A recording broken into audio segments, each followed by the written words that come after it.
ശിലാചിത്രങ്ങളായിരുന്നു. ഇപ്പോൾ ഇവിടെ നിങ്ങൾ നോക്കുമ്പോൾ ആദ്യം ഒരു മനുഷ്യരൂപവും പിന്നെ 2 മൃഗങ്ങളുടെ രൂപം മാത്രമല്ല, പിന്നെ കുറേ രൂപങ്ങൾ കൂടിയുണ്ട്. അടുത്ത് വേറൊരു മനുഷ്യരൂപം കൂടിയുണ്ട്.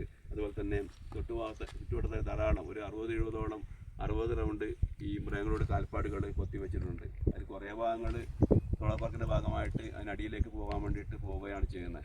എങ്കിലും ഈ ഒരു സ്മാരകം വെച്ചുകൊണ്ട് നമുക്ക് നമ്മുടെ പൈതൃകം എത്ര മനോഹരമായിരുന്നു, എത്ര സമ്പന്നമായിരുന്നു എന്ന് നമുക്ക് തെളിയിക്കാൻ വേണ്ടിയിട്ട് സാധിക്കും. അപ്പോൾ ഇങ്ങനെയുള്ള കണ്ടു കഴിഞ്ഞാൽ നിങ്ങളത് താർക്കാൻ വേണ്ടി ആൾക്കാർ അനുവദിക്കാൻ വേണ്ടി പാടില്ല. നീലശ്ശേരത്ത് അവിടെ ഒരു പാമ്പ് കൊത്തി പറന്ന സ്ഥലമുണ്ട്. അവിടെ പാമ്പിന് രൂപം കൊത്തി വെച്ചിട്ടുണ്ട്. അത് വലിയ പറയൽ അവിടെ കുറേ രൂപങ്ങൾ കൊത്തിയിട്ടുണ്ട്. അപ്പോൾ ആദ്യം പറഞ്ഞത് തോരണമെന്നാണ്. അപ്പോൾ തോരണം രണ്ടാമത് പോയി നോക്കുമ്പോൾ തോരണമെന്നല്ല, അതിൽ പക്ഷിയുടെ രൂപം കാണുന്നുണ്ട്, അത് പാമ്പ് രൂപം കാണുന്നുണ്ട്. പിന്നെ വീണ്ടും വന്നിട്ട് അതിൻ്റെ ഭാഗമായിട്ട് തന്നെ ചില മൃഗങ്ങളുടെ രൂപം അവിടെ കണ്ടെത്തുകയുണ്ടായി. അപ്പോൾ നോക്കുന്നവർക്ക് പല രൂപങ്ങൾ കാണാറുണ്ട്. വ്യക്തമായി പഠിച്ചു കഴിഞ്ഞാൽ നമുക്ക് സ്ഥാപിക്കാൻ വേണ്ടി പറ്റും അത് റോക്ക് ആട്ടാണെന്ന്. തൊട്ടപ്പുറത്ത് ഉമിച്ചി എന്നൊരു പാറയുണ്ട്. ഉമിച്ചി എന്നൊരു പാറയുടെ മുകളിലും ധാരാളം ഈ മൃഗങ്ങളുടെ കുളമ്പുകൾ കൊത്തിവെച്ചിട്ടുണ്ട്. അപ്പോൾ അത് നമ്മുടെ ഏരിയ എത്രമാത്രം സമ്പന്നമായിരുന്നു ഒരു കാലഘട്ടത്തിൽ തെളിയിക്കപ്പെടുന്നവയാണ് ഇതെല്ലാം തന്നെ. അപ്പോൾ ഇതെല്ലാം ബന്ധപ്പെട്ട് നോക്കുകയാണെങ്കിൽ നേരത്തെ പറഞ്ഞ നമ്മുടെ സ്വത്ത് ഇവിടുന്ന് പോയതടക്കം ഒരു കാലത്ത് വളരെ സമ്പന്നമായ ഒരു സ്ഥലമായിട്ട് അതിനറിയപ്പെടുന്നത്. മുമ്പെല്ലാം നമ്മൾ പറയാറുണ്ട് ഈ നെൽക്കണ്ട എന്ന അറിയപ്പെടുന്ന തുറമുഖം നീലേശ്വരമായിരുന്നു എന്ന്. റണ്ണൽ എന്ന സർവേയർ ഓഫ് ഇന്ത്യ അദ്ദേഹം നൽകിയ അക്ഷാംശവും രേഖാംശവും നീലേശ്വരത്തിൻ്റെതാണ്. അതുപോലെ തന്നെ ഈ മുസ്ലിംസിനെ പറ്റിയിട്ട് വ്യക്തമായിട്ട് എവിടെയും പറയപ്പെടുന്നില്ല. അതിൽ പറയുന്നത് നെൽക്കണ്ടയിൽ നിന്നും ഇത്ര സ്റ്റേഡിയ ദൂരെയാണ് മുസ്ലിംസിനെ പറയുന്നുള്ളൂ.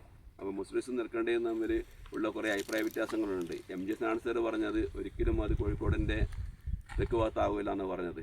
പക്ഷേ അത് പഠിച്ചു കൊണ്ടുപോയിട്ട് നീണ്ടകര വരെ എത്തിയിട്ടുള്ളത് മലബാറിൻ്റെ തീരമാണ് ഉള്ളത് എന്ന് പ്രത്യേകം പറയുന്നുണ്ട്. അതിനുവേണ്ടി മലബാറിനെ അവർ കൊല്ലം വരെ കൊണ്ടുപോയി. അപ്പോൾ മലബാറെന്ന് പറയുമ്പോൾ വെസ്റ്റേൺ ഗട്ട്സിൻ്റെ വാരമാണ്. അപ്പോൾ അവർക്ക് പോർട്ട് അങ്ങോട്ട് സ്ഥാപിക്കുവാൻ വേണ്ടി അവരങ്ങനെ ചെയ്യുകയാണ് ചെയ്യുന്നത്. എങ്കിൽ ധാരാളം തെളിവുകളുണ്ട് നമ്മുടെ ഒരു കാലത്ത്. കാരണം അതിൽ പറയുന്ന വ്യക്തമായൊരു കാര്യം എന്ന് പറയുന്നത് കടലിൽ നിന്ന് കരയിലേക്ക് കയറിയിട്ട് പുഴമാർഗം കയറിയിട്ട് 20 കിലോമീറ്റർ സ്ട്രെയിറ്റ് പോകും. ആ 20 കിലോമീറ്റർ സ്ട്രെയിറ്റ് പോയിട്ട് കടലിലേക്ക് തന്നെ തിരിച്ചു പോവുകയാണ് കപ്പലുകൾ ചെയ്തതെന്ന് 1 വേ ട്രാഫിക് ഉണ്ടായിരുന്നു എന്നാണ് പറയപ്പെടുന്നത്. അതിപ്പോൾ നമുക്കറിയാം 1750s വന്നൊരു റൈറ്ററുണ്ട് ഡൂപ്പറൻ. അദ്ദേഹത്തിൻ്റെ സഹോദരൻ ഫ്രഞ്ച് കോട്ടയുടെ കമാൻഡറായിരുന്നു രാമന്തളിയിൽ. അപ്പോൾ അദ്ദേഹം എഴുതി വെച്ച കാര്യമുണ്ട്. അപ്പോൾ ഇങ്ങോട്ട് വരുന്ന വഴിയിൽ അദ്ദേഹം വന്നത് ഇതേ റൂട്ടിലായിരുന്നു. ഏഴിമലയിൽ നിന്നും അദ്ദേഹം നേരെ നീലേശ്വരം പുഴയിലേക്ക് കയറി 20 കിലോമീറ്റർ സ്ട്രെയിറ്റ് പോകുന്നത്. അതിനെപ്പറ്റി ജോഗ്രഫിക്കൽ ഡിസ്ക്രിപ്ഷൻ ഉണ്ട് ഈ നെൽക്കണ്ടയെ പറ്റി പറയുമ്പോൾ. നേരെ അത് വന്നിട്ട് നീലേശ്വരം പുഴയിൽ നിന്ന് പുറത്തേക്ക് പോവുകയാണ് ചെയ്യുന്നത്. അപ്പോൾ ആ കാര്യങ്ങളെല്ലാം മറന്നുകൊണ്ടാണ് ഇപ്പോൾ മുസ്ലിംസ് കൊടുങ്ങല്ലൂരാണ് സ്ഥാപിക്കുവാൻ വേണ്ടിയിട്ട് പഠന എക്സ്കവേഷൻ നടത്തുവാനെല്ലാം തയ്യാറായിട്ട് ചെറിയ സാറിൻ്റെ കീഴിൽ ഇങ്ങനെയൊരു പുതിയൊരു കണ്ടെത്തലുകൾ അവരുണ്ടാക്കിയത്. എങ്കിലും പഴയ രേഖകൾ ഇഷ്ടം പോലെ എൻ്റെ കയ്യിൽ തന്നെയുണ്ട്. DTPC തന്നെ പോയി കാണാറുണ്ട്. പക്ഷേ താല്പര്യം കാണിക്കാത്തത് വിവാദമാക്കേണ്ടതെന്ന് പറഞ്ഞിട്ടാണ്.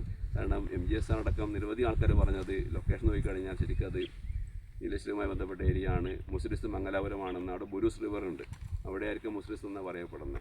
അങ്ങനെ പഠന എക്സ്കവേഷൻ നടത്തുമ്പോൾ ലക്ഷ്യമിട്ട് അഗസ്തസിൻ്റെ ബിംബമായിരുന്നു. പക്ഷേ അവിടെ ലഭിക്കുകയുണ്ടായില്ല.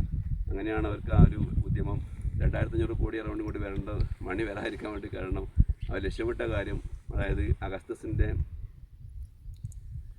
പ്രതിമ അവിടെ നിന്ന് കിട്ടുകയുണ്ടായില്ല. അപ്പോൾ അതാണ് കിട്ടുമെന്ന് പ്രതീക്ഷിച്ചിരുന്നത്. അതുകൊണ്ടാണ് ഫണ്ടിങ്സ് എല്ലാം വരാൻ വേണ്ടിയിട്ട് യൂറോപ്യൻ ഇനിഷ്യേറ്റീവ് എടുക്കാൻ വേണ്ടി കാരണവും.